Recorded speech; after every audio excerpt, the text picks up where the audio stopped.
Hey guys! Welcome back to another video. My name is Rosie and I'm a Notion creator on TikTok, Instagram and YouTube. A very small creator in fact, especially here on YouTube. I received a number of requests asking for a detailed tour of my Notion templates. So today, I thought I'll show you all my Notion setup in this one video. This includes my dashboard, 2024 bucket list, yearly planner, budget tracker, mirror planner, study cafe and my reading template. So without further ado, welcome to my Notion workspace.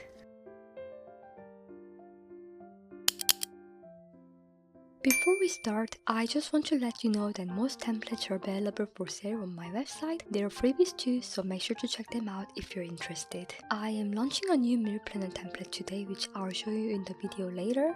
I remember receiving feedback wanting a free version of some of my paid templates. So this time around, I am releasing a free version of this mirror planner with limited feature, but it still got basic functionality and a great database structure. So if you're just looking for a simple mirror planner, I think this will suffice. Okay, so starting with the dashboard, I made a tutorial on how to create this on my TikTok and Insta, so check it out if you're interested. So on the left hand side, I have all my pages in one place and I use callout to categorize each page. In the middle, I created a database containing the links that I use a lot, and below is the link view of the databases that I frequently use. On the right hand side is a database for displaying quote in my quote database. I can refresh the quote by clicking the update button right here, which randomly selects another quote to display, and I thought it was a cute addition to the dashboard. Below is a cute photo. There is a music which I simply downloaded an audio file and inserted in. So here is my bucket list. In the tutorial, I showed you how to cross out the item using the checkboxes, but here in my personal one, I am using a select property to cross out the item. This is because my list consists of goals to achieve throughout the year, such as posting YouTube video consistently, along with the one-time bucket list item.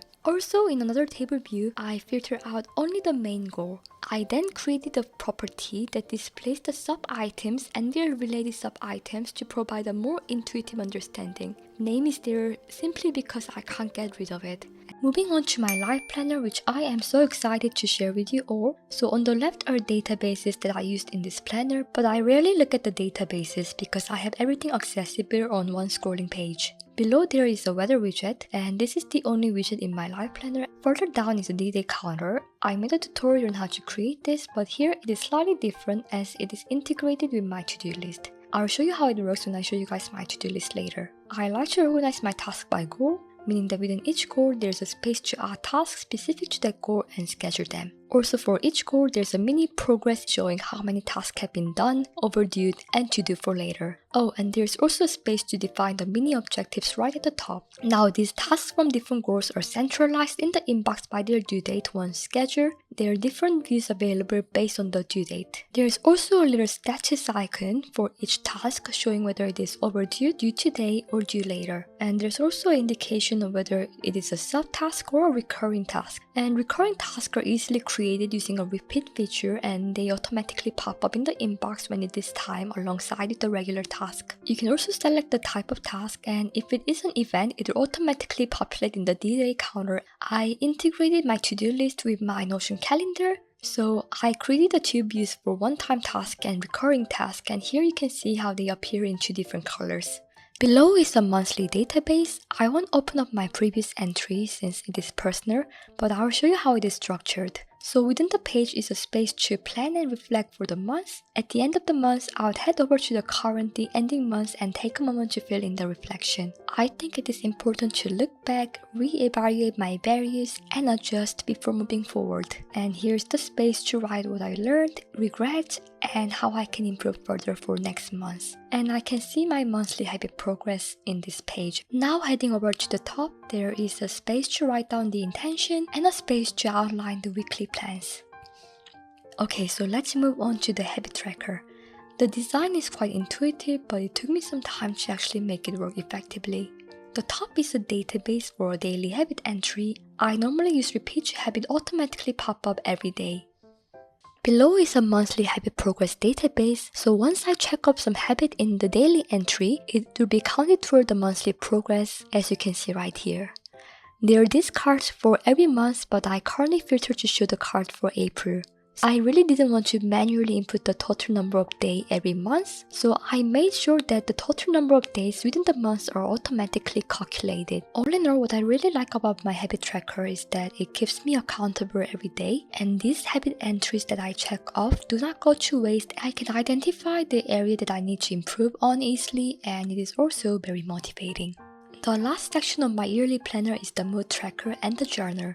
It is intuitive and simple, but it took me a great deal of time to make it work. I also offer a free version of the journaling template and the mood tracker, so feel free to check it out. So I normally create a new journal entry by clicking on the button. Then I'll change the title, add in the date and the day. Inside the page is a journal template. So I'm gonna add in a mood right now, and you can see in my mood tracker, there's a pixel popping up corresponding to the mood I just add in. After the 2.0 formula update, changing the look of the pixel became so much easier. As you can see, I'm quite happy about how this setup turned out.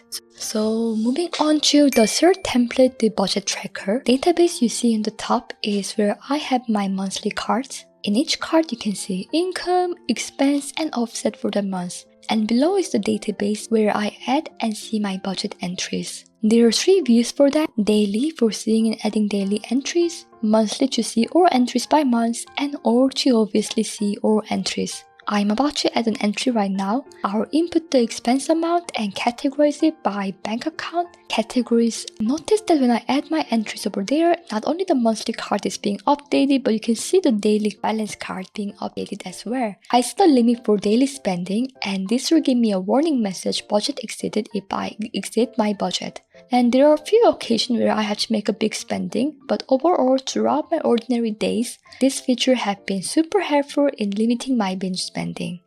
Right below is list of bank accounts and my saving goal. I created this cute progress bar as well. Below is my subscription button, and by clicking on it, it will automatically create an entry into my budget entry database. On the right is the categories. I placed it there for reference. Below you get a more detailed overview of annual and monthly spending or income for each category. And if you go over here, you also get a view where you can see all expenses or income of the categories within the month. And this concludes my budget tracker template. Now moving on to my meal planner. As I mentioned in the beginning, there is a free version. I'll show it to you right now. Here in the free version, you have the database structure and the recipe template, but you'll be missing out on some advanced filtering, automation, and customization guide. Now I'll show you the meal planner that I actually use in my daily basis. There is a meal planner database with 3 views: weekly, monthly, and all.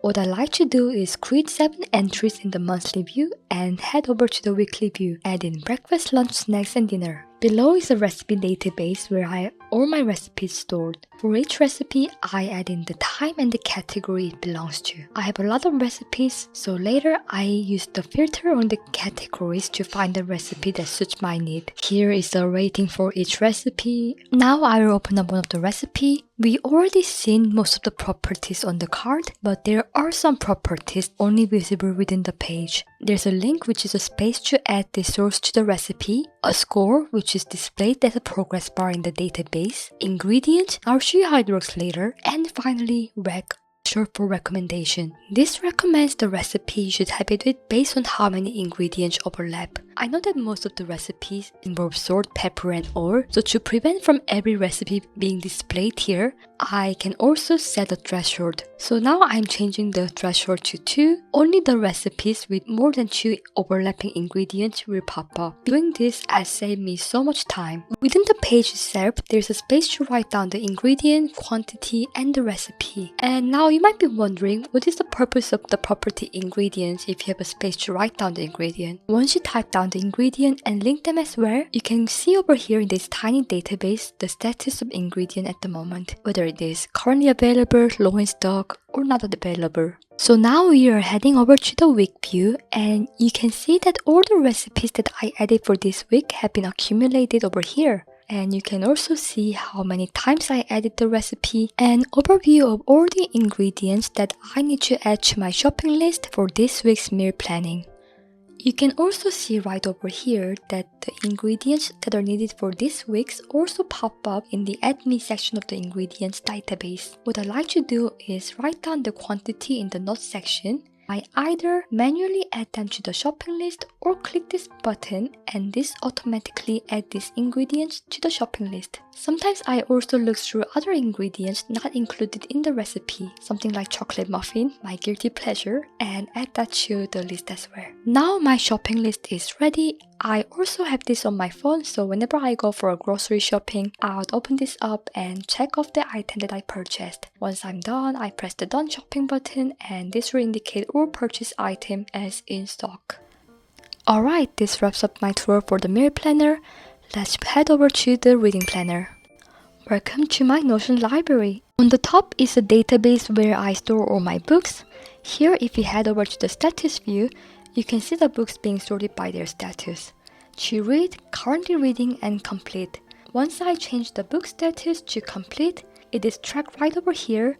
You can see my book count went up. Since I haven't read this book yet, I'll change back the status and you can also notice the book count going down. I'll show you what the reading notes looks like. They are a database for quotes, summary, and reflection. Similar to my dashboard setup, here the quotes from my reading notes are displayed randomly. Right is a reminder of what I'm currently reading, and below is a Spotify widget, which is cute but proven useless on Notion app. I think it works if you are using Notion on the web.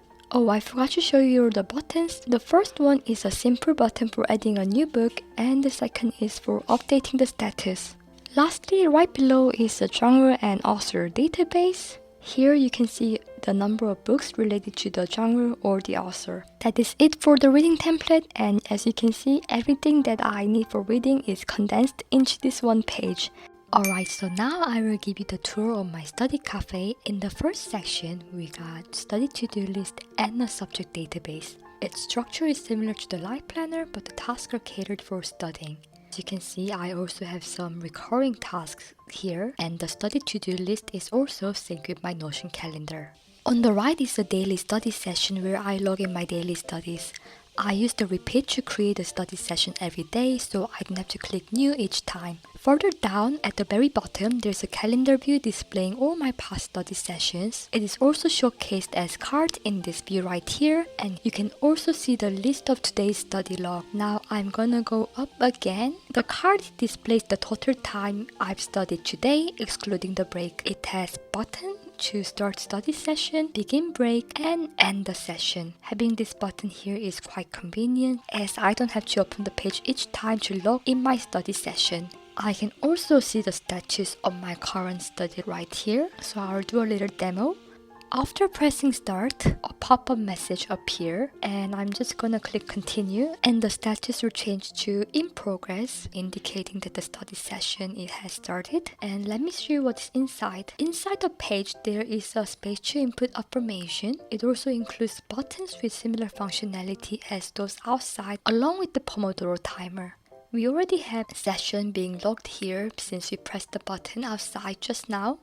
I'll just end the session by pressing the button on this page. There we go.